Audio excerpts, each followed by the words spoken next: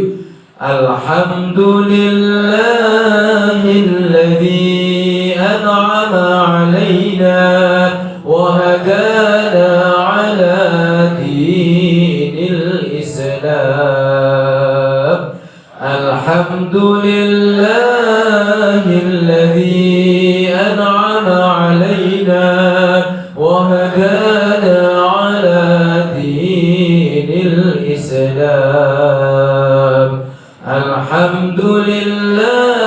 الذي أنعم علينا وهدانا على دين الإسلام. بسم الله ما شاء الله لا يسوق الخير إلا الله. بسم الله ما شاء الله لا يصرف السوء إلا الله. بسم الله ما شاء الله ما كان من نعمة فمن الله. بسم الله ما شاء الله لا حول ولا قوة إلا بالله العلي العظيم. سألتك يا غفار عفوا وتوبة وبالقهر يا قهار خذ ما تحيلا. سألتك يا غفار عفوا وتوبة وبالقهر يا قهار خذ ما تحيلا. سألتك يا غفار عفوا وتوبة وبالقهر يا قهار خذ ما تحيلا. يا جبار يا قهار يا ذا البطش الشديد خذ حقنا وحق المسلمين ممن ظلمنا والمسلمين وتعدى علينا وعلى المسلمين.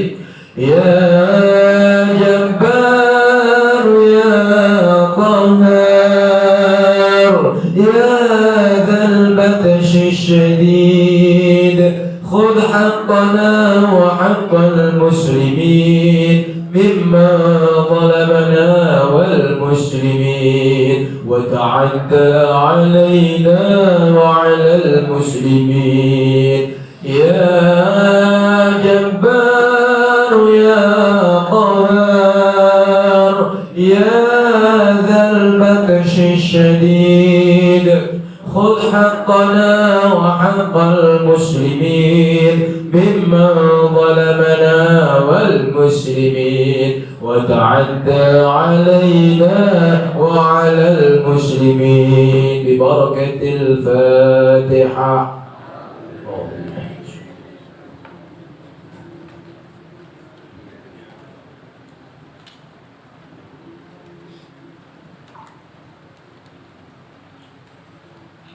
اللهم صل على سيدنا محمد وعلى ال سيدنا محمد سيد الاولين والاخرين وسلم ورضي الله تبارك وتعالى عن سادتنا اصحاب سيدنا رسول الله اجمعين. أعوذ بالله من الشيطان الرجيم. بسم الله الرحمن الرحيم. الحمد لله رب العالمين حمد الناعمين حمد الشاكرين حمدا يوافي نعمه ويكافئ مزيدا. يا ربنا لك الحمد كما ينبغي لجلال وجهك الكريم وعظيم سلطانك.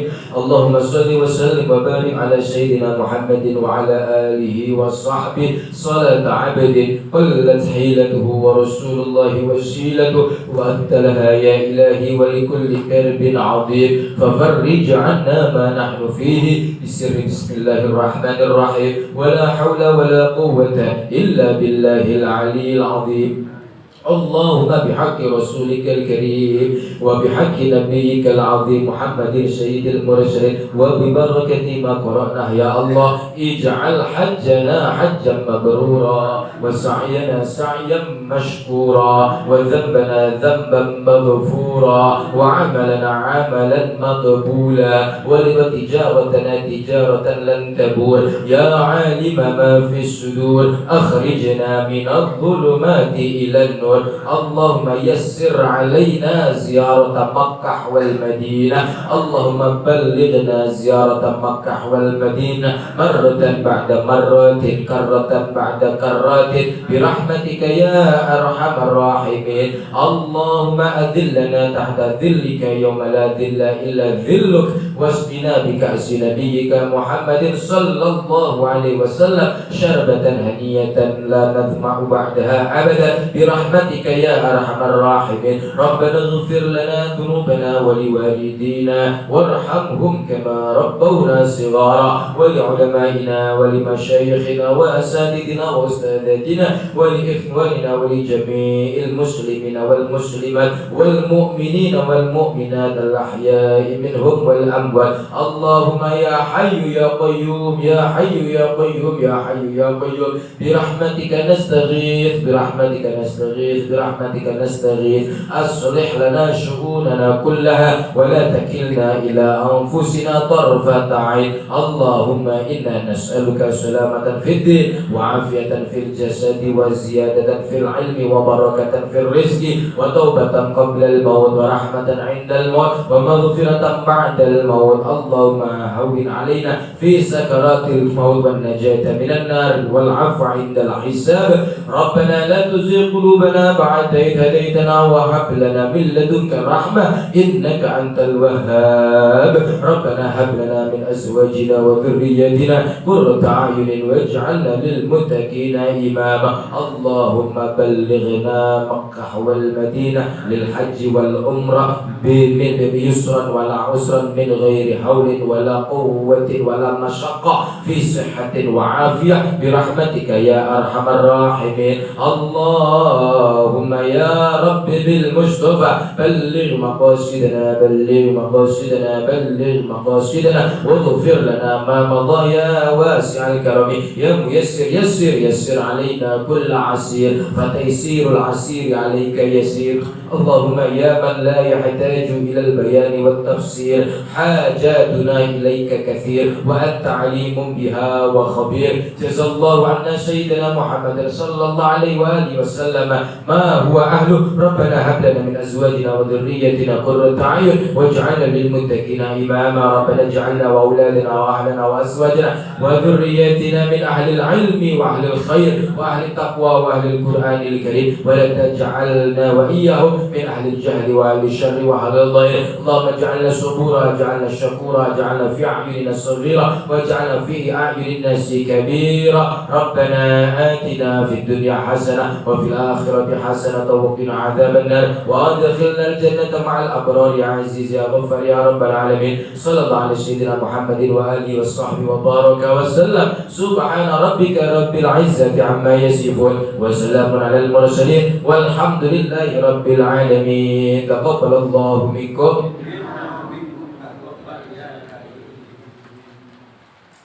Alhamdulillah bapak-bapak ibu-ibu yang dirahmati oleh Allah Subhanahu wa taala, kita telah selesai membaca zikir istighosah dan memanjatkan doa kepada Allah Subhanahu wa taala. Semoga zikir yang kita baca senantiasa dicatat pahala di sisi Allah Subhanahu wa taala dan doa yang kita panjatkan akan segera dikabulkan dan diijabah oleh Allah Subhanahu wa taala. Amin ya rabbal alamin. Baik. Selanjutnya kita masuk kepada materi manasik kita pada hari ini, yakni tentang akhlak dalam beribadah. Bapak Ibu hadirin wal hadirat yang dimuliakan oleh Allah Subhanahu wa taala, pertama kita harus tahu dulu ada istilah akhlak, ada istilah adab. Di dalam bahasa Indonesia akhlak dan adab itu seringkali disamakan. Tidak berakhlak berarti juga tidak beradab. Tidak beradab berarti tidak berakhlak. Tetapi dalam literatur syariat, di dalam agama Islam, akhlak dengan adab itu beda. Akhlak itu biasanya bersifat at-taba'u al-alami. Akhlak itu adalah watak asli yang alami dibawa sejak lahir. Itulah akhlak. Dan akhlak ini biasanya sifatnya adalah warisan atau turunan dari wong tua. Kalau wong tuanya pemarah, tidak jauh-jauh biasa anaknya juga agak pemarah. Kalau orang tuanya lembut, insya Allah tidak jauh-jauh watak bawaan anak juga lembut. Kalau emaknya ini penyayang, anaknya juga akan penyayang. Kalau orang tuanya bapak ibunya dermawan, biasanya anaknya juga tidak pelit. Ini at-tabahu al-alami yang biasanya turunan dari wong tua. Nah, watak asli inilah yang sebenarnya disebut akhlak di dalam Islam awalnya. Nah, kemudian akhlak ini kadang-kadang kan lahirnya bagus, kadang tidak bagus. Sifat bawaan ini ada kalanya baik, ada kalanya tidak baik. Oleh karenanya, karena yang tidak baik harus dirubah menjadi baik, dan yang sudah baik harus dipertahankan untuk tetap baik, maka harus ditempuh yang disebut dengan pendidikan. Maka Nabi itu diutus ke bumi oleh Allah, hadisnya serupa tapi ujungnya beda. Ada dua hadis, depannya sama tapi belakangnya beda.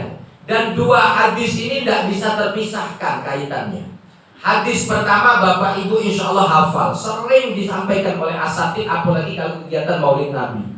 Innama bu'itsu liutammima makarimal akhlak. Sesungguhnya aku diutus oleh Allah, kata Nabi, semata-mata karena untuk menyempurnakan akhlak yang mulia. Tetapi pada hadis yang lain mirip hadisnya. Nabi bersabda, innama bu'itsu mu'alliman. Aku diutus oleh Allah semata-mata untuk mengajarkan ilmu. Jadi Nabi membawa konsep akhlak, tetapi akhlak ini haruslah patenkan supaya tidak bergerak lagi yang sudah baik kembali kepada buruk, yang sudah Islam tidak balik jahiliyah. Maka harus ada tradisi keilmuan. Maka yang tidak boleh berhenti di dalam agama ini adalah menuntut ilmu. Sehingga Nabi bersabda, utlubul ilma minal mahdi ilal lahdi. Tuntutlah ilmu mulai sejak dari buayan gendongan seorang ibu sampai kelak engkau masuk ke liang lahat. Kenapa? Karena anak yang baik, ibu-ibu mungkin lihat bawaan muda ini dari kecil lah bagus, nurut dengan emaknya. Nah, tolongi mama buang sampah, nurut. Ya. Nah, payo kawani mama ke dapur, melo dia nurut. Nah, tolong ayah ini minta tolong beli kenapa ke warung, berangkat dia. Masih kecil-kecil, sifat asli bawaan ini bagus. Tapi kemudian pergaulan mempengaruhi. Akhirnya anak besar dikit tekak bantah, berani melawan orang tua. Maka anak harus disekolahkan supaya ada perang di situ. Ada pergumulan antara yang baik dengan yang buruk, pengaruh positif yang disampaikan oleh gurunya melalui ilmu pengetahuan yang diajarkan di sekolah, dan pengaruh negatif yang mungkin muncul dia serap dari pergaulannya sehari-hari. Harus, tidak boleh ada wong tua cak ini. Budak ini nakalnya minta ampun, kusuruh belajar nanda galak, suruh ngaji tidak berangkat. Sudah nak macam itu kau tidak usah sekolah sekalian. Salah.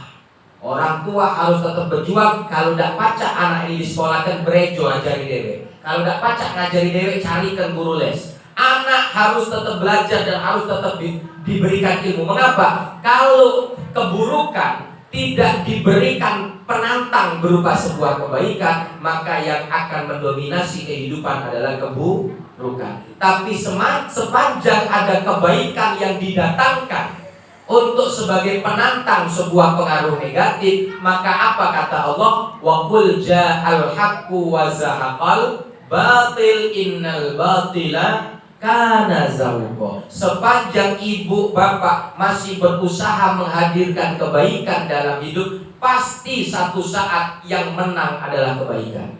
Yang jahat pasti kalah. Dan itu janji Allah. Jadi budak senakal apapun tetap sekolah. Budak senakal apapun tetap suruh nuntut ilmu. Begitupun kita bapak ibu. Makanya ada manasik haji. Ibu mungkin bisa beli buku panduan Kementerian Agama. Panduan haji banyak di toko-toko buku, baca dewek di rumah. Tetapi ketika ibu membaca di rumah sendiri tidak pakai manasik, ibu tidak sedang disebut menuntut ilmu. Bapak juga sama, tidak disebut menuntut ilmu. Apalagi ini terkait satu ibadah yang bapak ibu belum pernah melakukannya. Oh Ustaz, aku lah pernah umroh. Lain lah.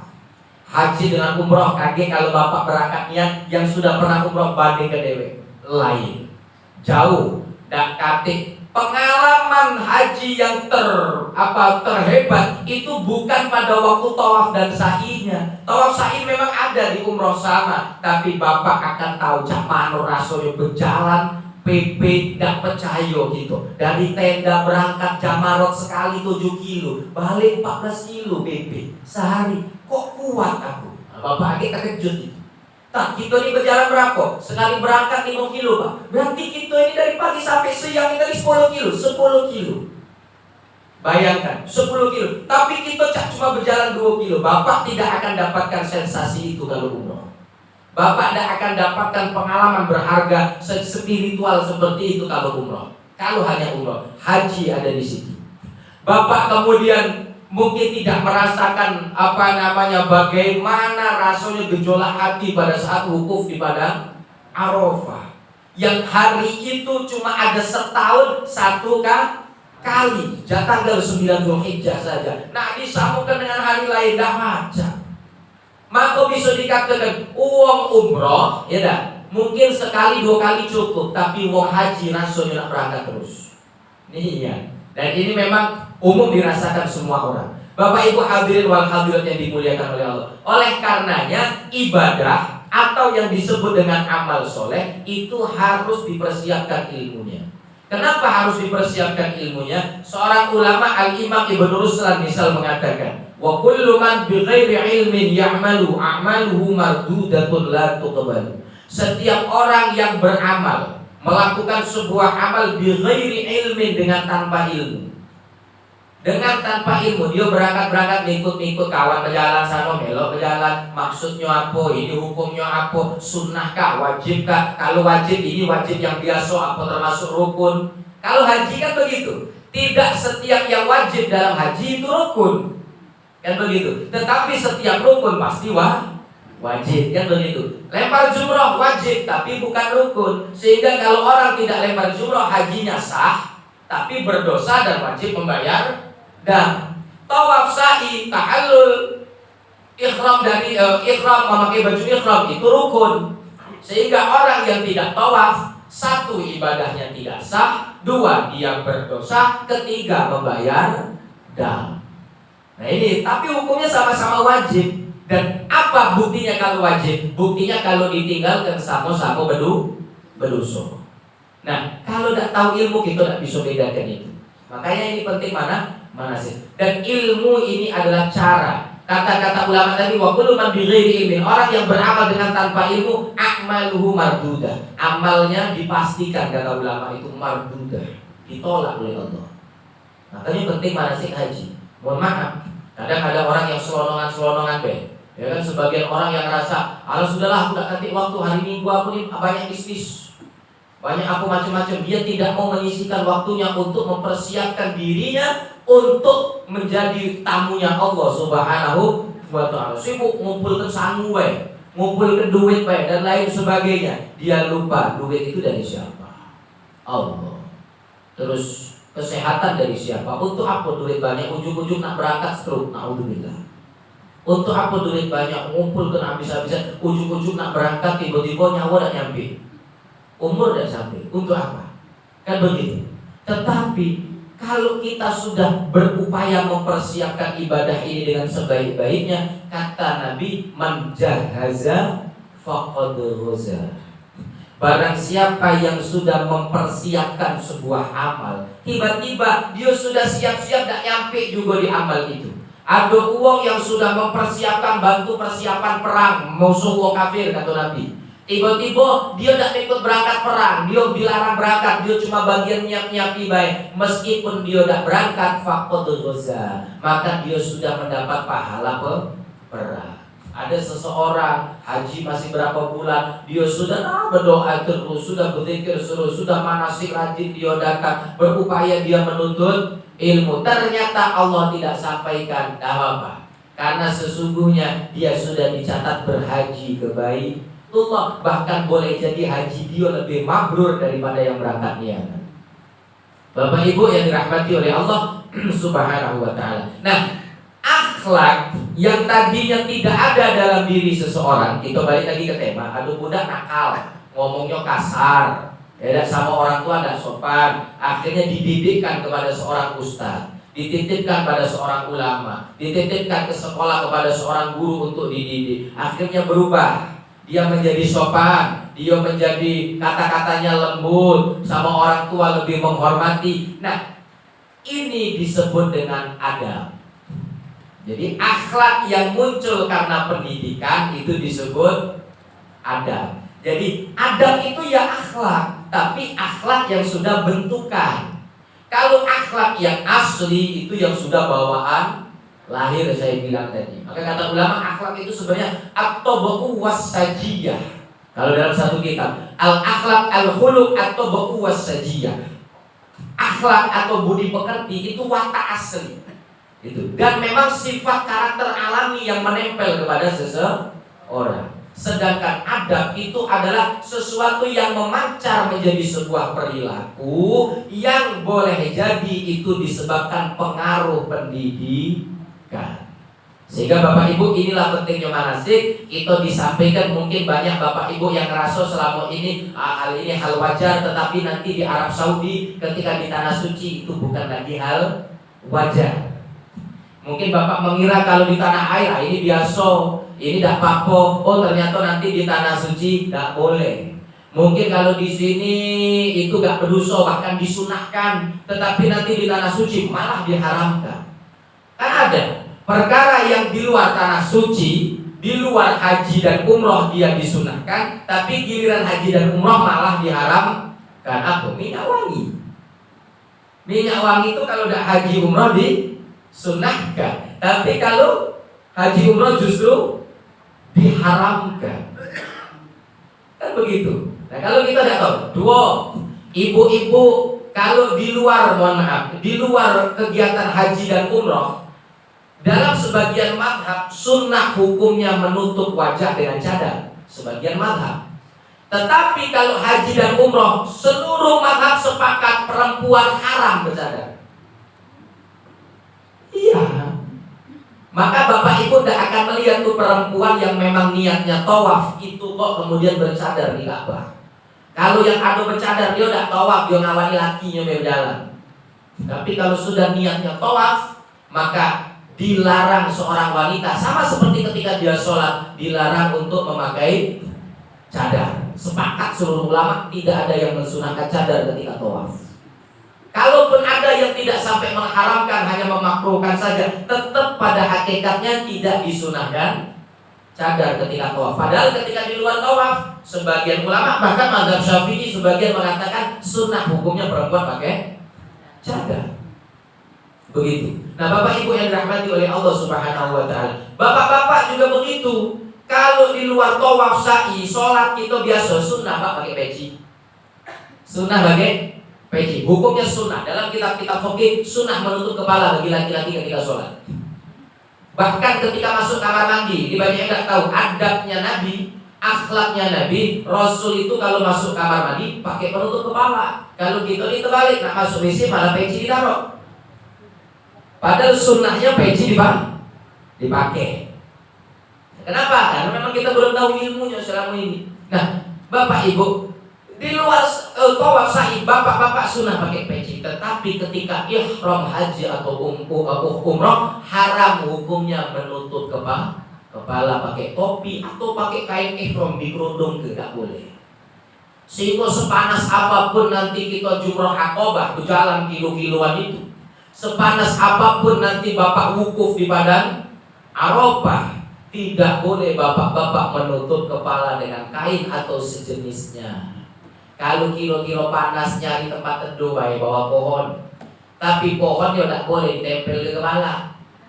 Ya misalnya ada batang pisang, Oh, daunnya rimbun, bapak berteduh di bawah daun tidak apa-apa. Tapi kalau daunnya ditarik, ditempel ke kepala, tidak boleh. Karena berarti dia meniatkan daun itu sebagai penutup. Nah ini Bapak Ibu, pentingnya menuntut ilmu. Dan ini banyak terjadi, mohon maaf, bukan kami nanti mengkoreksi jamaah-jamaah lain, tidak. Seringkali banyak, kata ulama, nanti orang di akhirat dia sudah merasa melakukan sholat seumur hidup, ternyata ketika di akhirat dia menerima buku catatan yang kosong. Dia merasa sudah berangkat haji, berangkat umroh, dia ternyata di akhirat dia menerima membuka buku catatan yang kosong. Mengapa? Karena dia menjalankan ibadah itu tidak memakai ilmu, asal-asalan. Contoh, menutup aurat saja sederhana. Bapak-bapak nanti cuma boleh pakai 2 helai kain. Cuma boleh pakai 2 helai kain untuk selendang dan untuk izar atau sarung. Sarung itu wajibnya menutup aurat ma baina surrah war rukbah. Antara pusar dengan lutut, maksudnya pusarnya melok ketutup, lututnya juga melok ketutup. Tapi Bapak pernah enggak? Mungkin yang pernah umroh sering enggak nih mau pakai ihram udelnya? Pusarnya kejiman melorot, maka sesungguhnya ibadahnya tidak sah. Tawafnya tidak sah, sa'inya tidak sah karena terbuka aurat. Sedangkan syarat sahnya tawaf itu sama dengan sholat, harus menutup aurat. Begitu pun ibu-ibu, kadang-kadang cuma pakai bergo, pakai jilbab, males pakai daleman. Mohon maaf, rambutnya kemana-mana, ya, rambutnya kemana-mana. Dan rambut adalah aurat bagi perempuan. Atau merasa ringan pakai sarung tangan, pakai kaos kaki, akhirnya kaos kaki satu sarung dilepas ke badan, akhirnya aurat kaki terbuka, aurat pergelangan tangannya melorot dan lain sebagainya. Terbuka, dia memaksakan tawaf dengan seperti itu. Maka dalam hukum mazhab tidak sah, ibadah tidak sah apalagi diterima. Maka Bapak Ibu umroh itu kan setahun ibu baca berkali-kali. Kalau umroh batal umroh kemarin, ibu punya duit bulan depan berangkat lagi. Umroh bulan depan ternyata merasa kurang sempurna, bulan depannya lagi berangkat pacar. Tapi kalau haji belum tentu sekali seumur hidup. Pastikan Bapak Ibu memang betul-betul belajar ilmunya. Maka insya Allah di Al-Huda ini mungkin, mohon maaf, tidak banyak KBIH seperti Al-Huda. Al-Huda ini manasiknya paling banyak, baca 23 kali, 26 kali. Ya, sebagian ada yang cuma 8 kali, ada yang cuma 10 kali, itu 23, 26 kali. Apa? Gimana? Apalagi lah sepuh-sepuh ini kan. Kalau diceritai sekali pagi ingat sore hilang. Maka nak diulang-ulang terus, diingatkan terus berulang kali. Dan jangan malu bertanya, mohon maaf. Insya Allah mohon doanya mungkin nanti tahun ini saya insya Allah berangkat. Ya, mengawal karena istri ikut, ibu juga insya Allah juga berangkat sama adik. Insya Allah saya berangkat. Nah, saya ini relatif muda dibanding bapak ibu. Nah, sebagian jamaah dulu yang sudah biasanya kadang saya juga ikut ngawal. Sebagian jamaah yang sepuh-sepuh, yang tua-tua, ini gengsi bertanya dengan yang muda. Karena ngerasa pembimbingnya ini masih muda, walaupun pembimbingnya ini lah berkali-kali berangkat dibanding dia yang belum pernah, ya nak? Dia gengsi bertanya dengan yang muda. Akhirnya dia lebih milih nanya sesama jamaah yang tua. Jamaah yang tua yang ditanya sama ionya. Sama dak kerti sudah nanya ustaz aida. Nanya kau baik, mana aku tahu tolong nanya ke ustaz. Ada yang begitu. Mohon maaf Bapak Ibu. Dan ini akhlak yang harus dikikis. Kalau sudah terkait dengan ilmu tidak memandang usia, ilmu tidak memandang tua atau muda. Kita sebagai di KBIH Al-Huda ini oleh Allah dikirimkan kita semua ke tempat ini untuk saling wa ta'awanu 'alal birri wa taqwa, saling membantu. Mohon maaf Bapak Ibu, saya sendiri tidak akan bisa apa-apa kalau Bapak Ibu sendiri tidak membantu saya, khususnya yang muda-muda misalnya. Makanya yang terpenting di dalam manasik haji, 1 ilmu, 2 tentunya payu kita jaga sikap masing-masing yang disebut tadi akhlak dan adab. Akhlak dalam beribadah, ini poinnya. 1, beribadah itu harus memenuhi 3 kriteria. 1, sampean harus orang Islam, harus iman dulu. 1 harus iman. Apa itu iman? Iman tuh isinya 6. Bapak lapal kalau rukun iman ada 6. Iman 1, 2, 3, 4, 5 relatif mudah, lewat baik. Iman pada Allah, iman kepada Rasul, kitab, malaikat, relatif mudah bagi Bapak Ibu. Hari kiamat mudah. Yang akan jadi tantangan Bapak Ibu adalah rukun iman yang keenam. Iman percaya menerima terhadap qada qadarnya Allah, ketetapan dan kepastian Allah. Permasalahannya di antara kita rata-rata adab kita kepada Allah hanya bahagia, percaya, senang menerima kalau qadanya bagus, kalau qadarnya menyenangkan. Kebetulan gaji naik, kebetulan dagangan laris, kebetulan badan sehat, kebetulan motor baru, kebetulan yang bagus-bagus, kita cak paling beriman kepada Allah. Wah, kita cak paling beriman. Tapi sekali qada buruk, kita mulai mengeluh kepada Allah, tidak terima, merasa Allah tidak adil kepada kita. Di sini tantangannya rukun iman ke-6. Mengapa? Karena boleh jadi yang terjadi nanti di Arab Saudi, di Mekah atau di Madinah adalah yang ke-6, yang bukan yang khairi, bukan yang bagusnya, tapi wasyarrihi, yang buruknya. Boleh jadi belum, na'udzubillah, ada jamaah yang sandalnya hilang. Ya lah. Boleh jadi belum ada jamaah yang kopernya nyelip, tak tahu kemana. Yang lain koper lah sampai hotel, masuk kamar dalam, punya dia nyelip, tak tahu di lantai berapa. Merotot, sudah. Ayo Ustaz cak mana? Kaget dulu Pak. Saya pernah kata, kita cari dari lantai pucuk sampai lantai bawah, kita telusuri. Moga-moga lu maduk bukan dimasuk ke jamaah ke kamar dia. Sebangsa masih koper itu ada di luar, insya Allah masih ketemu. Kadang-kadang ada jamaah ini usil dikira punya kawan dia, masuk juga ke kamar. Padahal KBI halai itu koper. Bercarian, ada yang begitu. Nah di sini ketika kita menemukan yang seperti itu, sederhana saja Pak konsep. Ya Allah, engkau mau ini ya Allah. Itu tuh deh. Ibu bapak harus belajar ngomong ke hatinya. Ya Allah, apa ini yang kau kehendaki Allah? Kalau memang ini maumu ya Allah, aku ridho ya Allah, aku senyum ya Allah. Itu. Saya itu baik. Kalau memang tuh barang aku nih yang rezeki aku, balik deh ya Allah. Kalau tidak, insya Allah ya Allah kau ganti aku dengan pahala yang besar. Sering-sering ajarkan hati kita ngomong seperti itu. Karena memang di sana itu mohon maaf, kebaikan dilipat gandakan 100.000 kali lipat. Ada satu kaidah, idza tada'afatil hasanat tada'afatis sayyi'at. Kalau sudah di satu kondisi, kok kebaikan dilipat gandakan oleh Allah Subhanahu wa ta'ala, sesungguhnya di situasi kondisi yang sama keburukan juga dilipat gandakan. Bapak Ibu istighfar sekali di sana di Mekah sama dengan istighfar 100.000 kali, meruntuk sekali. Nah, sama dengan meruntuk 100.000 kali. Mohon maaf, di Palembang ini maling sandal sikok dosanya sikok Pak. Maling sandal sikok dosanya sikok. Di Mekah maling sandal sikok sama dengan maling sandal sepabrik Pak. 100.000 sudah. Begitu. Kebalikannya, kebaikan di sana dilipat gandakan juga 100.000. Sholat 1 rakaat 100.000 rakaat di sana. Sholat subuh 2 rakaat berjamaah sama dengan bapak jamaah subuh 100.000 kali. Itu di sana. Makanya adab yang paling penting. Kalau urusan yang bagus-bagus ada, usah ku ajari kamu. Ya dah. Dapat makanan gratis di sana lagi banyak, mau bagi-bagi roti, bagi-bagi susu, bagi-bagi kurma, senengnya minta ampun, alhamdulillah. Nggak usah diajari kalau urusan baik. Rata-rata pacak kalau ucap alhamdulillah. Urusan jahat, cak mana caranya tidak merutuk, cak mana caranya tidak mengeluh, kecuali mengeluhnya, mengadunya kepada Allah Subhanahu wa ta'ala. Kadang-kadang cuma masalah dengan kawan sekamar, cuma urusan gantungan hanger jemuran. Oh ya, aku telah nyiap kenian tadi itu dekat bantal aku tuh hanger 3 iko, aku nak cuci baju.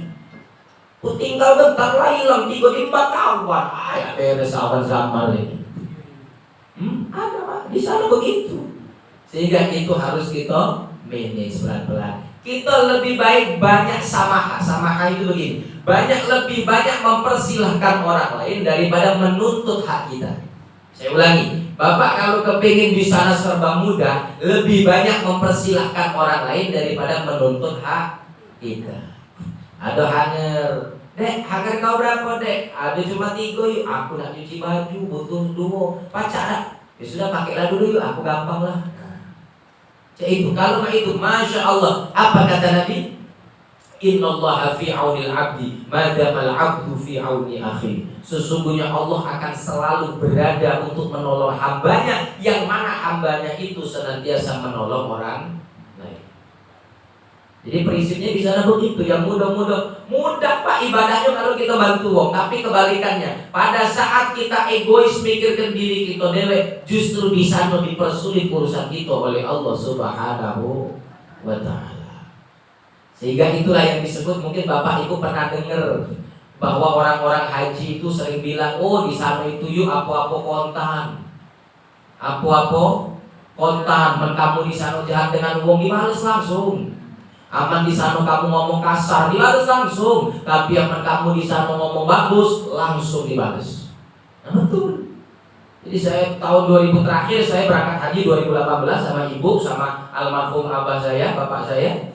Ada seorang jamaah namanya Pak Haji Sulaiman, itu begitu. Istrinya didorong kursi roda. Beliaunya punya sakit pinggang akut, minta ampun. Sakit pinggang tuh kalau sekali kumat, tidak pacak tegak. Dari guling tak duduk tak baca. Orangnya belum terlalu sepuh. Satu waktu beliau tuh kepengen yang jamaah sholat subuh ke Masjidil Haram bersama saya dan almarhum Romo Yai bapak saya. Terus saya ajak beliau ke pelan-pelan berjalan ketemu dengan bapak saya. Kata bapak saya, kamulah berdoa dulu. Aku bingung caranya berdoa, Kiai. Oh itu hantu paham segala bahasa. Cuma pinter-pinter nyari waktu, kata bapak saya. Kapan? Kamu malam tuh jam 1, jam 2 jangan tidur. Berdoa minta sama Allah. Merasa nangis manfaat ke sakit itu. Sakit yang kamu rasa menyut manfaat ke jangan untuk nyari tangisan. Dengan menyut kamu baca nangis, dengan nangis kamu berdoa lah, insya Allah didengar oleh Allah. Jadi dipraktekkan Pak, besoknya jam 2 malam.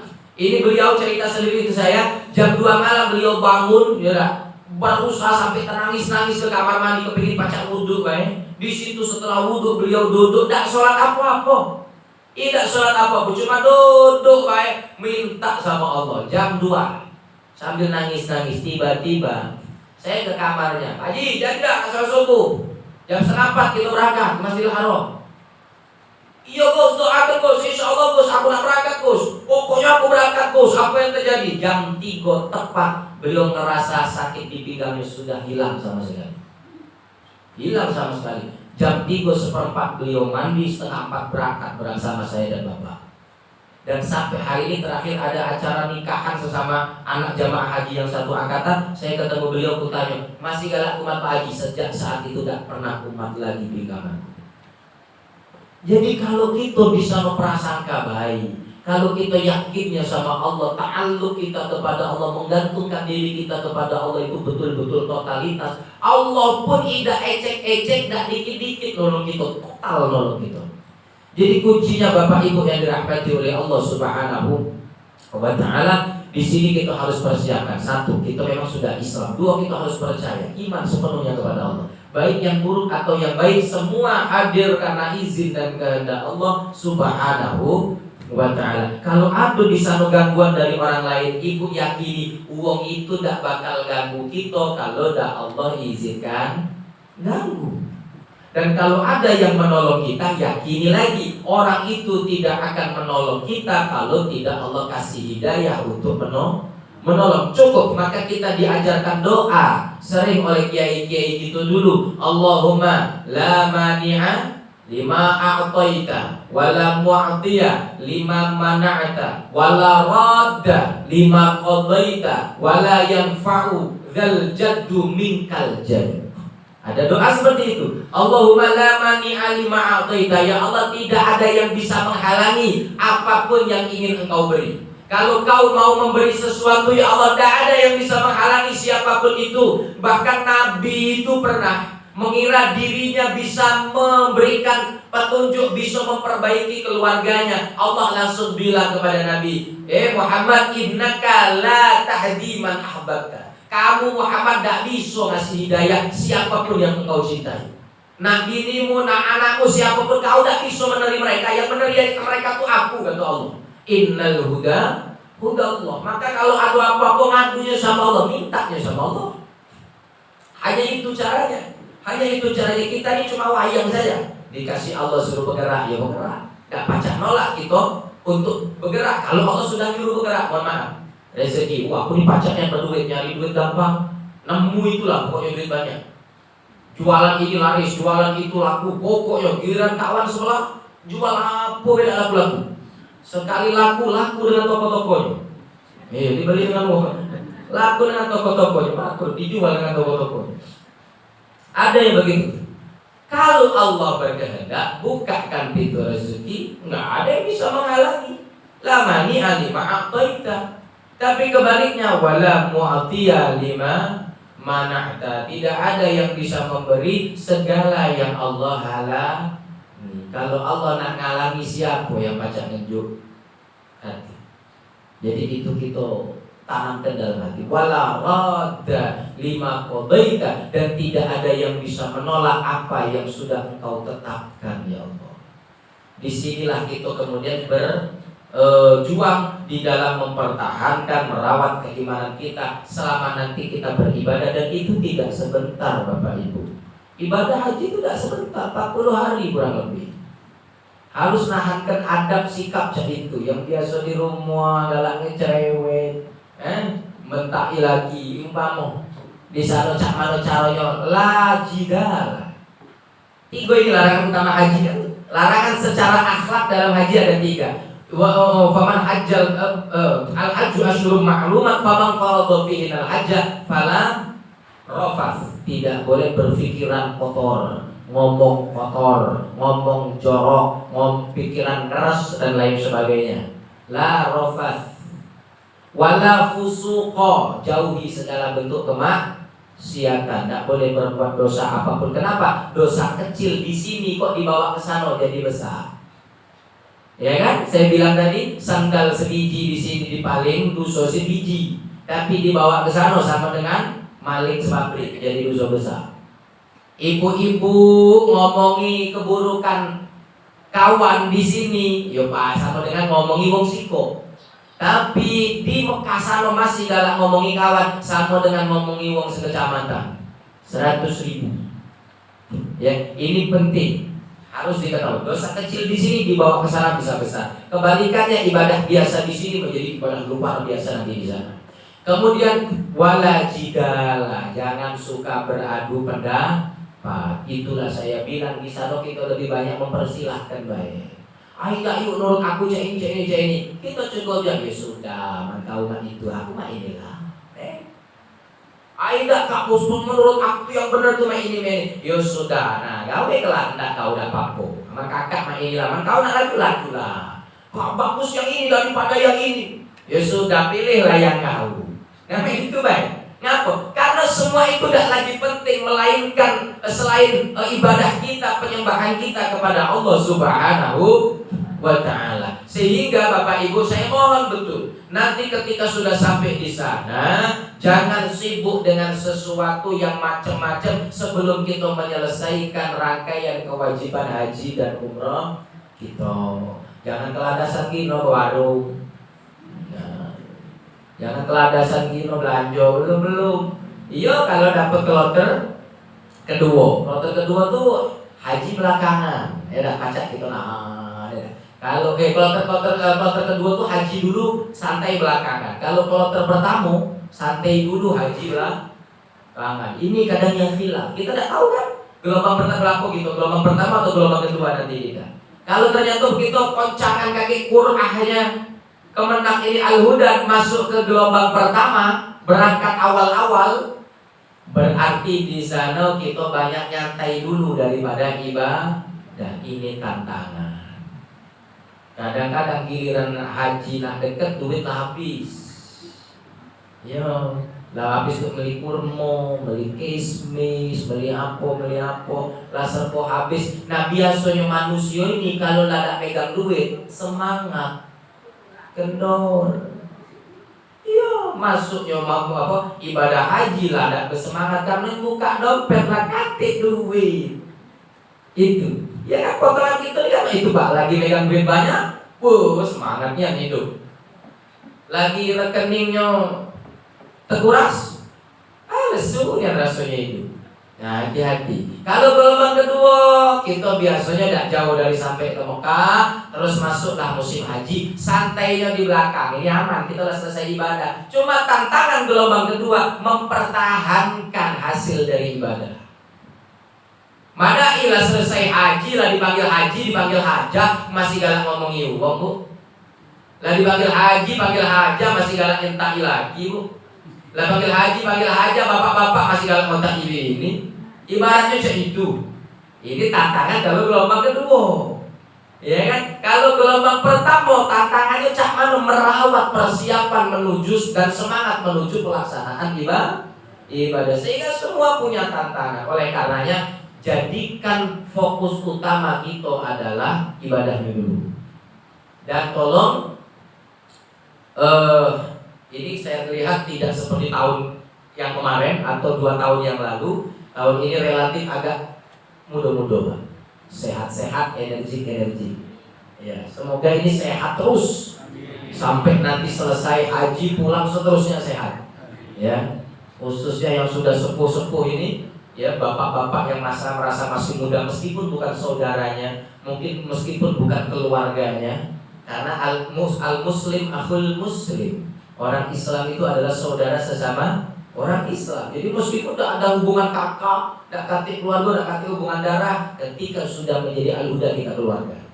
Tolong yang muda perhatian dengan yang tua. Yang tua ini kopernya berat-berat, yang muda kira-kira masih kuat ngangkat, bantuin. Dan betul, bantuin. Yang tua berjalan di belakang, harus ada yang muda ngalah ikut ngawal di belakang.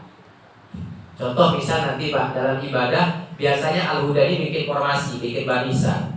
Seperti saya biasanya relatifnya agak di depan tengah, di tengah atau di depan untuk bimbing bacaan. Di belakang kan timur, ya, yang muda harus galak ngalah di belakang. Jangan nak kemudian dah aku nak depan pula mentanglah muda. Ya, yang muda dibagi sebagian depan, sebagian belakang. Karena yang harus diamankan bukan cuma pala tapi juga buntu. Kalau sudah sekali hilang pagi belum tentu sore ketemu jamaah ini. Nama itu. Nah ibu-ibu juga, bapak-bapak yang sudah sepuh-sepuh jangan teka. Galak mohon maaf lah tuh diomongi saro. Ayo pacak laku. Nah, itu jawabnya. Baik bapak kita, ayo kakek dulu pacak laku. Nah, itu jawabannya tua-tua nih kan. Sudah kadang-kadang yang muda ini meringan kan, ditinggal kemana itu, hilang. Ya, hilang. Saya pernah itu kehilangan jamaah jam 10 pagi, ketemu lagi jam 7 malam. Saya pernah kehilangan jamaah, nyari Masya Allah sampai ke sudut-sudut mana lagi cari tak bertemu. Giliran kita tawakal, dikirim ke petugas wong itu ke hotel kita. Ya Allah ya Rabbi, ini Pak, apa lucunya Allah, ajaibnya Allah. Kita ngandalkan ikhtiar kita, Allah tak kasih ke. Sekali kita duduk ya Allah, sudah ya Allah. Jamaah itu juga makhlukmu ya Allah, tapi itu jamaah aku. Tapi setidaknya aku sudah berejo nyarinya ya Allah. Masih tak ketemu ya Allah, sekarang aku balik kepadamu ya Allah, tawakal aku. Sudah, kita duduk-duduk di lobi hotel. Tahu-tahu, ada pengurus plotter sekian, katanya dari KBI Al-Huda, diantar ke uang Pak jam 7 malam. Nah ada yang begitu, tapi kalau bisa yang angkatan ini hati yang hilang, hati yang nyesal.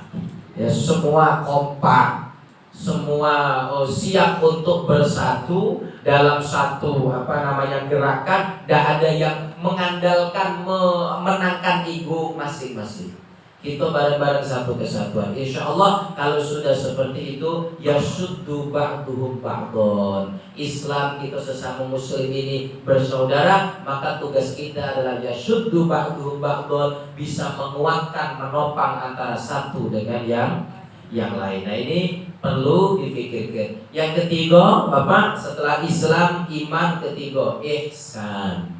Ini kan yang disebut dengan rukun agama atau arkanuddin, iman, Islam, ihsan. Apa itu ihsan? Bapak ibadah dengan senantiasa muraqabah, musyahadah, senantiasa merasa diawasi oleh Allah.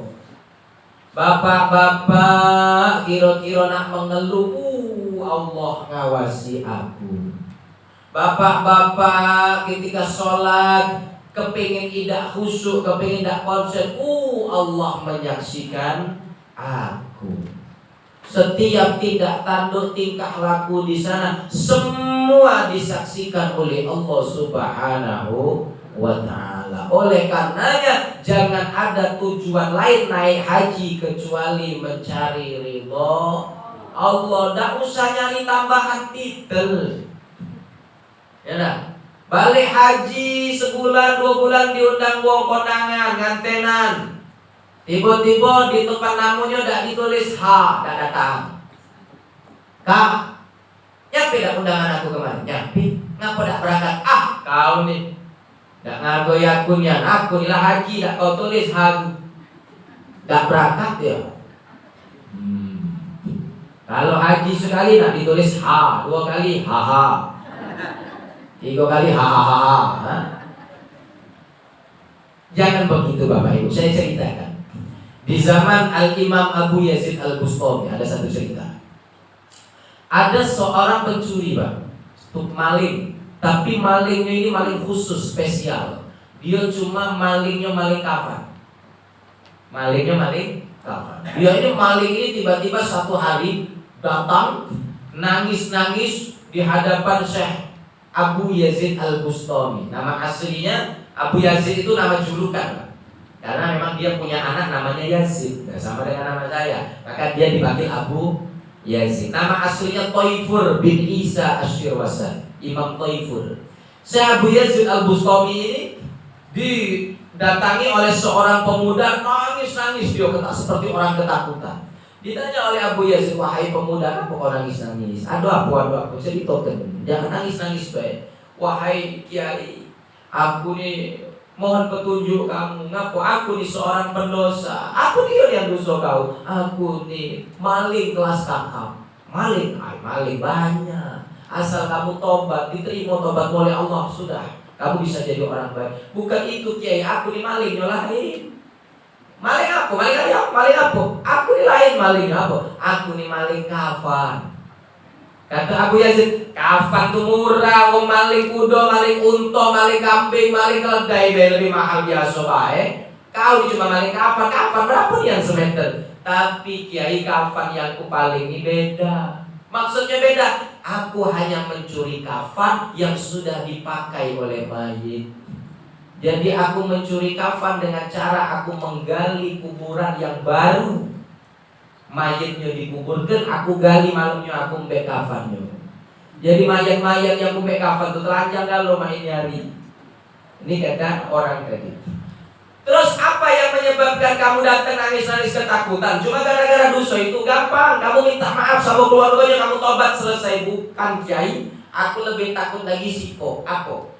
Sekitar saya mencuri kafan katanya. Aku sudah gali kuburan, ngeduk kuburan uang, kumbek kafannya kurang lebih sudah ada 1000 mayat. Nah ini kenapa di kelas kakap tadi Bu? Kurang lebih sudah ada 1000 mayat. Dari 1000 mayat yang aku ambil kafannya pada waktu aku keduk, kan dia tuh kan mestinya madep ke tanah miringnya, mukanya ini ke arah kiblat. Pas aku kedua menjelit ke arahku dia. Berbalik ke arah, kalau di kiblat ke barat, ternyata mayat itu waktu ku kedua malah menghadap ke timur. 900-an dari 1000 mayat yang sudah dikuburkan itu kok malah madepnya ke timur. Aku ini penasaran iseng-iseng. Apa memang sengaja salah yang menguburkan? Jadi di antara sebagian kuburan yang ku keduk, ada ketika rame-rame kuburannya sudah terbongkar, rame-rame masyarakat dan keluarga tahu akan hal itu. Aku ecak-ecak datang, CCDT, jajak dan tahu, WTD, wajah tanpa dosa. Aku ecak-ecak bertanya, wah, iya. Ngapu kuburan ponaan kamu 3.000, pulau kapan ya orang ajar dia, mau bejatnya dia yang ngambil. Kalau azab cak mana, ponaan aku di rumah Kalau dia tidak sholat dulu makanya mungkin hewan buas itu, ya tidak, hewan buas apa yang paling kapan? Itu kan. Atau mungkin ini sengaja oleh Allah dibikin apa? Oh, terbongkar makam ini karena mungkin kamu waktu ngubur itu salah. Salah cak ano? Mungkin tidak kamu ada pergi bilang, oh tidak, oh ya aku ini ngerti juga kata kuatnya ini. Saya tahu sudah saya kuburkan keluarga saya ini dengan prosesi yang benar. Dimandikan, disolati, dikafani, dikuburkan dan dihadapkan kiblat di dalam liang lahat. Sudah terkejut. Berarti muter setelah dikubur. Berarti mayat ini muter dewek setelah dikubur. Tadinya sudah dihadapkan ke arah kiblat, tiba-tiba dia menghadap sebaliknya, muter ser. Apa kata Abu Yazid Al-Bustami? Nah, ketahuilah, mereka itu adalah orang-orang yang mereka ketika di dunia sholat, di dunia mereka puasa, mereka beribadah, mereka menuntut ilmu. Nah, tapi yang mereka cari dari ibadahnya bukanlah Allah, melainkan kemuliaan dari makhluk. Dengan sholat dia kepingin dipanggil sebagai orang soleh. Dengan menuntut ilmu supaya pinter, alim, dia kepingin tangannya selalu dicium wong. Dengan bekerja yang dicari bukan uangnya untuk ibadah mendekat kepada Allah, tapi untuk bermewah-mewah. Haji supaya dipanggil Pak Haji, tidak dipanggil Pak Haji marah. Padahal Bapak Ibu saya kasih tahu di Mekah, wong haji itu pacak apa seumur hidup puluhan kali. Dah kate haji di Mekah. Namanya Ahmad sampai mati Ahmad bae wong Mekah. Wong Arab syekh-syekh di sana tuh haji mungkin puluhan kali, dak kate dipanggil haji, dak kate. Di Indonesia sama Malaysia ini lah yang pakai haji. Iya. Haji ya lah. Nah, dan seterusnya. Kalau dak dipanggil Bu Hajah marah. Depan namanya dak dipasangi haji, di dalam stiker undangan moto nggak datang undangan dan lain sebagainya. Ini karena tujuannya bukan Allah, kata Abu Yazid. Maka sama kita nuntut ilmu pastikan niat karena Allah. Manasik haji niatnya karena Allah. Berangkat haji kaki lain, sudahlah lemparkan diri kita jiwa raga sepenuhnya keharibaan Allah Subhanahu wa ta'ala. Tetap kita bersikap sebagai manusia, waktunya makan, waktunya tidur, jangan cak kehebatannya mumpung di Mekah dak setedoan.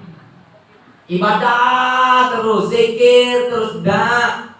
Allah itu yuridullahu bikumul yusra wala yuridu bikumul usr. Allah kepingin menghadapi sesuatu yang memudahkanmu, kata Allah. Allah tidak suka kamu bersusah-susah. Kalau memang waktunya tidur, waktunya makan, jangan cak hebatnya. Jamaah ahli mau waktu tak tinggal ke Masjidil Haram. Mulai dari subuh sampai isya tidak balik. Akhirnya tidak makan, cuma minum banyu Zam-Zam. Apa yang terjadi seminggu di Mekah? Haji masih lama. Amruk dia. Sakit sudah. Kenapa? Ya itu tadi, dia tidak memperhatikan sisi kemanusiaannya. Padahal sisi kemanusiaan ini juga anugerah dari Allah Subhanahu wa ta'ala. Ya paling-paling Pak Bu yang di sana yang nak dijago itu tadi, sisi kemanusiaan yang harus dijago apa? Khususnya seperti yang saya, bapak-bapak yang masih muda-muda, yang masih senang apa? Mepet-mepet istri di sana agak jarak. Karena itu ya Pak tahan ke ya cak mano caronya. Iya, ibu sama bapak di sana agak dikurangi mesranya. Kenapa? Ya mohon maaf, di sana tuh musimnya lain dengan kita. Makanan yang disajikan juga lain dengan kita. Di sana lagi makannya serbo ikan, serbo daging kebanyakan, ayam. Isinya cek itu kadang ada selalu ada setiap hari ada roti, ada susu. Masya Allah di sana 4 cm sempurna lah Bu. Pokoknya pemerintah nggak main-main Bu. Jadi jangan lagi kita nih ngatui pemerintah tidak. Di sana memang makanan lebih enak dari yang kita makan di rumah. Dan memang harus dimakan cepat, 2 jam basi. 3 jam nggak dimakan mampu masuk. Jadi kalau waktunya makan harus makan. Lewat 2 jam tidak makan, tidak kasih jatah makan lagi untuk itu. Siko. Satu halal, 2 haram. Kecuali punya bini dewe yang bininya nana makan. Dibak pula oleh lakinya. Nah misalnya itu. Nah, 1 halal 2 haram. Harus waktunya makan. Sisi waktunya tidur ya. Tidur, bangun cepet jam 3 kita sudah siap. Mungkin yang kepingin jamaah ke Masjidil Haram jam 3:30-4. Kenapa? Kalau sudah jam 4 jangan pernah berharap bisa dapat soft yang agak depan. Khusus bapak-bapak Jumatan kabar terakhir kawan yang umroh hari ini Masjidil Haram hari ini Jumatan jam 9 sudah ada pacak masuk. Padahal zuhurnya jam 12. Jadi kalau kepingin dapat dalam masjid dari subuh hari Jumat gak usah balik. Mawa bekal roti dalam tas. Makan siang baru kita balik untuk bapak-bapak, ya kan? Untuk kenapa? Karena ya moga-moga nanti musim haji berubah. Karena hari ini memang Masjidil Haram di sana sini rehab besar-besaran. Jadi banyak lokasi yang tidak bisa ditempati jamaah di masjid. Serba ditutup. Nah, moga-moga nanti musim haji ini semua sudah dibuka sehingga lebih lapang. Tapi persaingan jamaah, jumlah kuota jamaah juga berkali-kali lipat dibanding kuota umroh. Sehingga butuh semangat. Nah, semangat dan tenaga ini hanya bisa dijamin dengan tetap kita melaksanakan sisi kemanusiaan.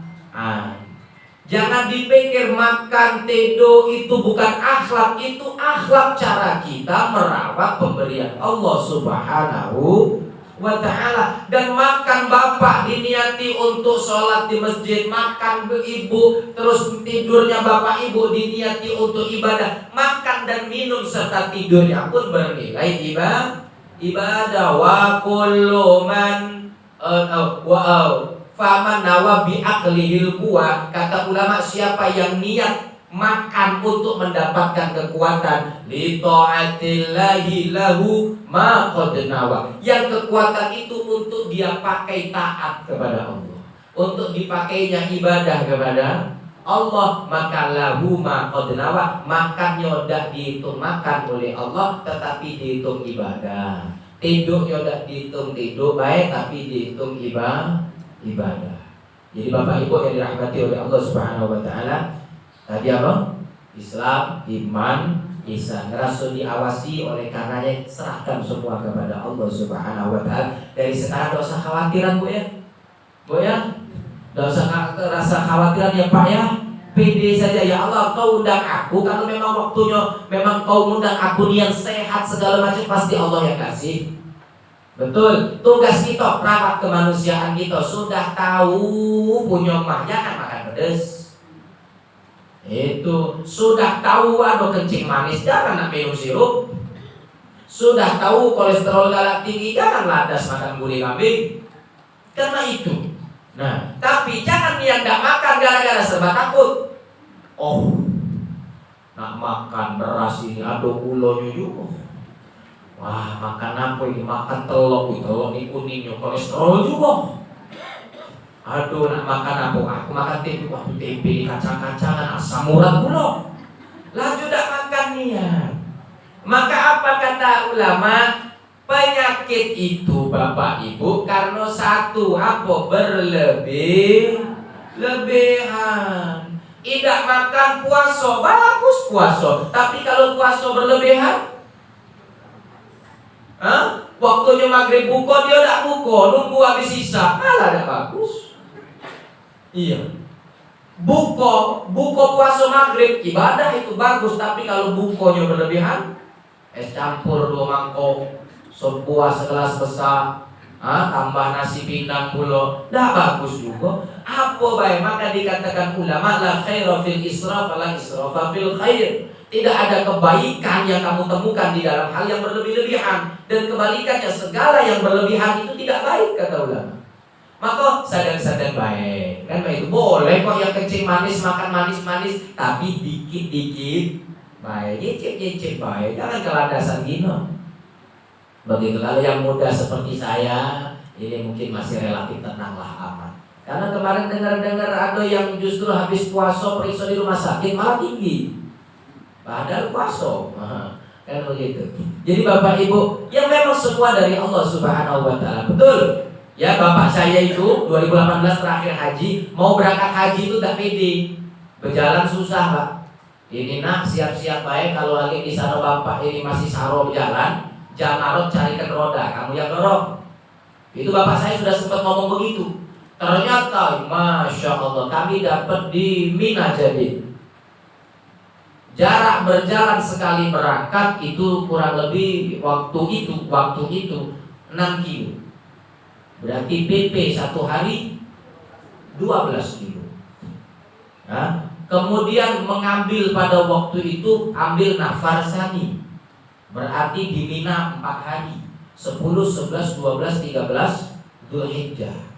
Kali 12 kilo sehari.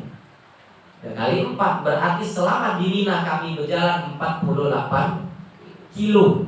Sudah sampai Betung dari sini. Nah, berjalan kaki sama dengan Palembang Betung. 48 kilo. Bapak saya 4 hari yang tadinya ngerasa mungkin di tanah air tidak pede, udah ngomong cak itu siap-siap baik. Kalau bapaknya ternyata masih inilah di sana, siap ke roda. Begitu. Apa 48 kilo? Sama sekali tidak pegang roda. Tongkatnya bahkan suruh aku yang megangnya. Sekali-sekali beliau pakai tongkat, dan ketika di Mina beliau cuma minta carikan sendal yang lemah untuk berjalan. Sudah itu baik. Nah, hilang dah lo penyakitnya sampai sana. Balik dari sana haji beberapa tahun kemudian Covid, bapak saya baru kambuh penyakitnya. Tapi di sana pecah nggak sakit, cuma sempat kena batuk dengan diare berapa hari, ya itu baik. Kalau batuk Bu, nggak usah heran di sana. Di sana tuh yang nggak batuk itu cuma sipok yang listrik. Lainnya kena batuk, unto lagi batuk di sana. Ya kalau musim haji itu tak katik yang nggak kena pilek, nggak kena batuk kecuali sipok yang listrik sudah. Lainnya kena kalaupun ada yang nggak kena batuk, nggak kena pilek, biasanya memang antibodinya bagus. Tapi umumnya saya katakan 95% lah jamaah haji khususnya dari Indonesia pasti di sana nyicipi yang namanya flu. Jadi sabar baik, jangan tak bawa obat yang biasa ampuh. Ya kan, kalau ampuhnya bodrek bawa stok bodrek. Kalau ampuhnya panadol bawa panadol. Kalau ampuhnya pakai Sanaflu bawa Sanaflu. Vitamin suplemen yang biasa ampuh bawa di sana. Begitu. Jadi memang itu sudah penyakit. Walaupun sudah suntik vaksin influenza.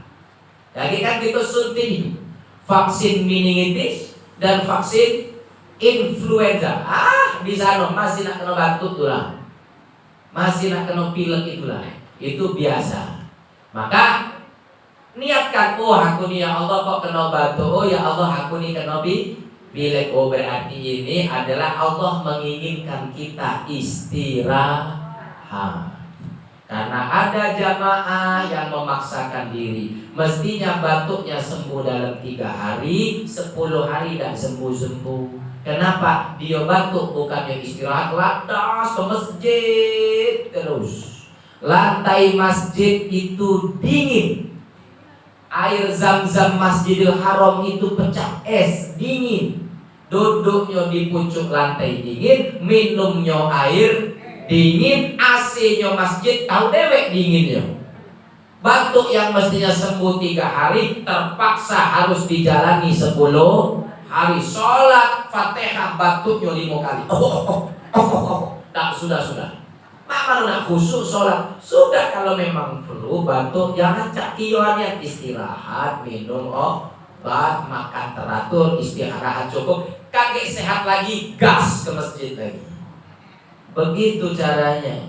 Tetaplah menjadi manusia, tapi di sana kita ikuti skenario Allah Subhanahu wa ta'ala. Sehat berarti Allah nyuruh ibadah, sakit berarti Allah nyuruh sabar istirahat. Ibadahnya di hotel saja, banyak zikir, istighfar, baca Al-Qur'an, berdoa. Selama itu di tanah haram, doa kita tetap mustajab, tetap manjur di sisi Allah Subhanahu wa ta'ala. Jadi ini banyak-banyak optimis ya Bu ya.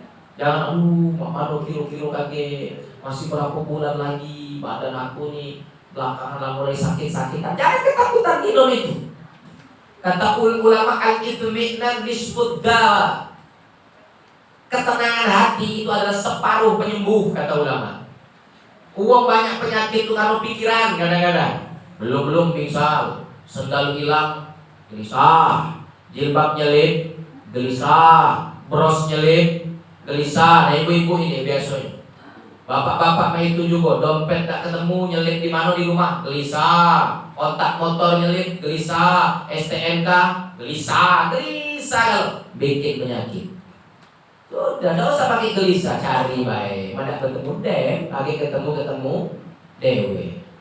Itu saja. Jadi tenang al-itmi'nan nisfud dawa. Bapak ibu harus bimbing ketenangan dalam hati. Tidak boleh gelisah, tidak boleh gampang resah, tidak boleh gampang ketakutan. Karena takut itu sendiri adalah sejenis penyakit. Mudah takut itu kan jenis penyakit ya Bu ya.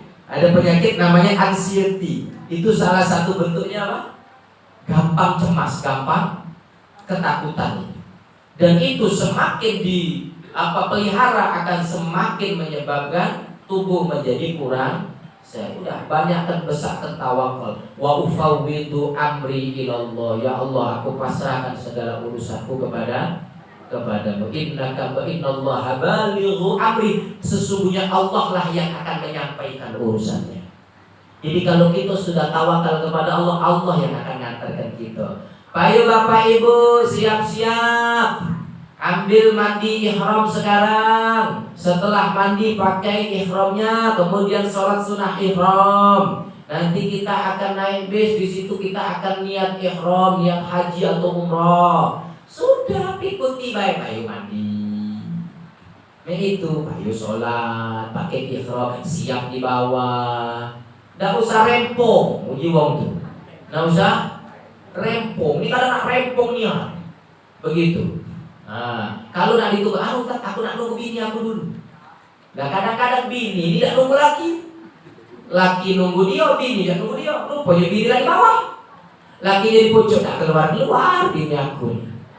Nah ditanya oleh jamaahnya, mak bini aku dah pencaknya masih di dalam, ayo dari kak nungguin, tak turun rempong ya, sudahlah. Kalau kata pembimbing turun pak, turun bu, turun dewe, harus setungguan.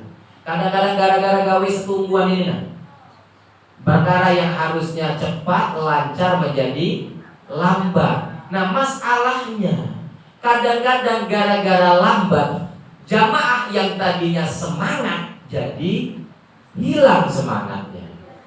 Yang sudah lama nunggu di bawah nih lama deh, 20 setengah jam lebih kaki di sini tidak turun ini pucuk. Ini yang di bawah yang semangat sudah siap, gara-gara yang di pucuk jadi melempem yang di bawah. Jadi itu saja, kita ikuti saja skenario di sana. Kalau kita suruh siap-siap turun ya turun. Kalau memang sudah janjian dengan istrinya sekiranya tidak bakal kelamuan, tidak apa-apa. Tapi kalau setumbuhan yang tidak jelas tadi, lebih baik sudah ikuti ke bawah. Nanti kalau bini tidak nyampe hati di bawah, baru dicari ke pucuk. Nah itu turun dulu. Bini aku belum ada di bawah, pucuk berarti tungguin.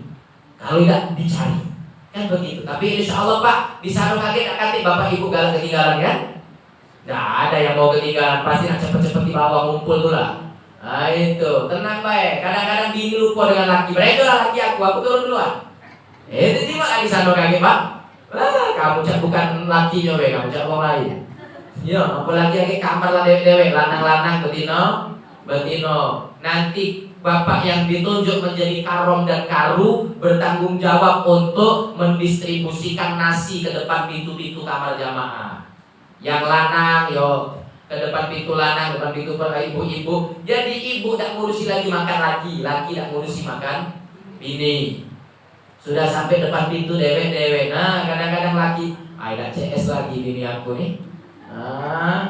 Gak ingat aku nih, tak nanya aku lah makan aku belum. Nah memang di sana sudah Pak. Kita lebih banyak mempersilahkan orang daripada menuntut hak sekali lagi. Karena hanya itu caranya supaya membuat hati kita ini tenang, lego, tidak banyak tuntutan. Semakin banyak tuntutan, semakin besar kemungkinan kita untuk dikecewa. Nah, jadi itu Bapak Ibu. Setelah ini saya kasih kesempatan. Ini cuma sekilas pertama Pak ya. Saya baru ada materi lagi mungkin bulan apa nanti? Bulan Maret, nanti sudah puasa itu. Ya. Nah, materi saya yang kedua nanti bulan puasa, bulan Maret itu 9 Maret. Kemudian bulan Mei nanti Lebaran jadi. Ya, itu. Jadi dan ini semua yang membimbing Al-Huda ini semua sudah memang pembimbing senior Pak, pembimbing berpengalaman. Walaupun seperti Gus Syarif, seperti kakak saya yang satunya Gus Suhai dan saya sendiri, kalau dibanding bapak-bapak mungkin relatif lebih muda. Tapi ini banyak seperti Kiai Mubari, Kiai Mal'an dan sebagainya ini senior. Jadi insya Allah Al-Huda berupaya, dan Al-Huda dalam sejarah perjalanannya belum pernah memberangkatkan jamaah tanpa pembimbing. Ya, Al-Huda dalam sejarah perjalanannya belum pernah ada jamaah Al-Huda berangkat dan dikawal. Pernah sekali sempat hampir tidak punya pengawal. Akhirnya almarhum bapak saya itu 2013 kalau tidak salah mencoba carilah kuota sampai ke jalurnya Dirjen, jalur menteri sana di Jakarta. Dapat cuma untuk bapak tapi ibu tidak dapat. Akhirnya bapak awal sendiri, ibu tidak ikut. Begitu alhamdulillah jamaahnya peduli, kalau di sana bapak diurusi oleh jamaah. Banyak jamaah yang sayang. Tapi intinya Al-Huda insya Allah tidak akan membiarkan jamaah Al-Huda berangkat tanpa pengawalan, tanpa pembimbing. Ya. Kalau mutawif di sana banyak, mutawif yang bakal bantu bimbing di sana banyak. Nah, orang-orang Indonesia semua. Termasuk kalau nanti misalnya ada bapak ibu yang ternyata pada prakteknya di sana tidak kuat untuk tawaf dan sa'i secara normal, di sana nanti yang akan mendorong kursi roda itu juga orang Indonesia. Tapi insya Allah yang semua yang jamaah Al-Huda tahun ini tidak hati lah yang pakai kursi roda. Normal galau, sehat galau, jalan galau. Nah seberat apapun tawaf sa'i, insya Allah tidak terasa. Allah entengkan kaki oleh Allah dibikin pecah layang. Ada lah. Kadang-kadang aneh. Pokoknya kalau di sana sudah aneh lah. Berangkat pagi jam 6 Jamarot 12 kilo PP, tapi jam 11, jam 10 sudah sampai kemah lagi. 4 jam PP 12 kilo. Kalau bapak dewek mencoba berjalan 12 kilo, cukup gak Pak? 12 kilo 3 jam jalan kaki, rame-rame kondisi padat 3 jam, cukup tidak 12 kilo perjalanan? Kita bikin patokan. Kalau di situasi normal 1 kilo bapak jalan berapa menit Pak? Umumnya 1 kilo berjalan berapa menit? 12 sampai 15 menit taruhlah ya. Selamat-selamatnya kalau yang tua-tua, kita hitungnya yang tua jalannya agak lambat. Kita bikin 15 menit. 15 menit kali 12 berarti berapa Bu? 3 jam. Ya kan? 3 jam kan? 15 kali 4 1 jam. Berarti kalau 12 kilo 3 jam. 3 jam itu kalau tidak pakai ngelempar jumroh, tidak berhenti-berhenti, jalan terus. Ya, jalan terus 3 jam. Dan suasana jalan ini longgar. Tapi nanti suasana Jamarot itu penuh sesak. Itu bisa 12 kilo PP sambil berhenti-berhenti ngelempar jumroh, masih sempat berdoa, masih sempat foto-foto, sampai lagi di tenda 3 jam 4 jam. Ini yang bikin cepat siapa kalau bukan Allah? Allah. Jadi kalau nak ngitung normal, tak mungkin perjalanan itu ditembus dalam waktu seperti itu PP. Dengan kondisi jalan butuh pecah lautan manusia ini.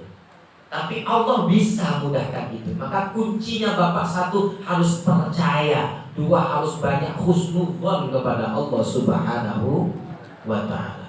Jangan pernah punya keraguan kepada Allah. Kenapa? Ya Allah, cak mano kakek kalau di sana aku tak kuat, tak sehat, ternyata aku mati di sana. Lah, kalau mati di sana cuma satu yang bisa diucapkan, alhamdulillah. Itu cita-cita orang-orang soleh Pak, meninggal di tanah suci. Iya kan? Bapak mesti pasti tahu ada kiai besar dulu, Kiai Haji Maimun Zubair. Beliau berangkat haji sejak muda, dihitung-hitung sudah totalnya 34 kali beliau naik haji. 34 kali. Beliau hampir tiap tahun sejak beliau haji pertama itu beliau selalu naik haji tiap tahun. 34 kali, dan haji yang terakhir salah satu doa beliau apa? Ya Allah, umur aku ini sudah banyak. 90 kurang lebih waktu itu. Umur aku lah banyak ya Allah. Rasul-rasulnya kok disinilah tempat aku, kata Mbah Maimun Zubair itu. Maka cita-cita beliau wafat di tanah suci, dikabulkan oleh Allah. Dan ada orang takut. Nah, ya nggak apa kalau takut ibu. Masalahnya kalau dikubur di sama anak bini lagi jauh. Ya, Bapak Ibu boleh ditanya, tanyakan jamaah yang punya keluarga atau orang tua wafatnya di tanah suci atau di Mekah ataupun di Madinah. Tahu nggak salah satu barokahnya punya keluarga mati di sana? Anak keturunannya jadi gampang haji dan umroh. Dulu tidak pernah ada bayangan cita-cita pacak ke Mekah juga anak-anaknya. Gara-gara bapaknya mati di sana, tiap tahun ada anaknya yang di sana. Dimudahkan untuk ziarah ke makam orang tuanya. Nah, jadi bisa jadi kalau Tito ini misalnya ternyata takdirnya diwafatkan di sana, ini baik untuk anak-anak kita nanti. Salah satunya anak-anak kita bakal nyusul bisa haji, bisa umroh. Nah, tapi kalau tidak disehatkan, ternyata disehatkan oleh Allah sampai pulang, itu juga anugerah. Akhirnya kita tetap bisa berkumpul bersama keluarga. Jadi intinya haji ini apapun yang terjadi semua baik, sudah itu saja. Semua baik apapun yang terjadi. Ini semua sudah disetel oleh Allah Subhanahu wa ta'ala. Baik. Sebelum saya tutup, mungkin ada yang mau disampaikan, Bapak Ibu, ada yang mau ditanyakan? Kalau tidak ada, kita segera tutup. Ini tadi mungkin cuaca agak lemah hari ini. Ya, semeriling jam 8 kita baru mulai, alhamdulillah tidak terlalu molor, jamaah juga sudah rame, jadi dan tetap semangat di pertemuan berikutnya insyaallah. Pak Kiai Mal'an. Nah, ini tolong Pak yang minggu depan ini bukunya betul-betul disiapkan, karena materi kalau tidak berganti, tidak bergeser, minggu depan adalah fikih haji 1. Fikih haji. Ya. Fikih haji. Berarti ini terkait tentang kaifiat tata cara ibadah, yang wajib, yang sunnah, yang rukun, yang haram, yang mano yang kena damnya apa baik. Jangan sampai besok tidak dicatat, ya. Semua dicatat, dan kalau memang tidak paham tolong bertanya minggu depan. Tapi mohon maaf, insya Allah minggu depan saya juga pamit dulu, belum bisa hadir untuk minggu depan karena saya harus mengisi acara di Mubah sana di Sungai Lilin. Jadi saya mohon maaf tidak bisa mengawal minggu depan, tapi insya Allah nanti akan ada pengurus lain yang mengawal, dan untuk berikutnya insya Allah saya akan usahakan dapat bisa hadir terus pada manasik haji. Jadi materi besok adalah fikih haji, dan itu adalah materi terpenting salah satu di dalam pelaksanaan ibadah haji. Bagaimana ibu-ibu nanti menutup auratnya yang benar, bapak-bapak juga ibadahnya yang benar. Tadi sudah saya sampaikan selayak pandang di awal, banyak yang kita kira boleh ternyata tidak boleh, yang kita kira sunnah di sini ternyata nanti haram di sana, ya kan? Termasuk ketika haji dilarang pakai sikat gigi yang aromanya segar dan lain sebagainya. Itu silakan ditanyakan besok kalau ada yang tidak difahami. Demikian Bapak Ibu, marilah kita tutup pertemuan kita pada hari ini dengan bersama-sama membaca doa. Sirril Fatihah.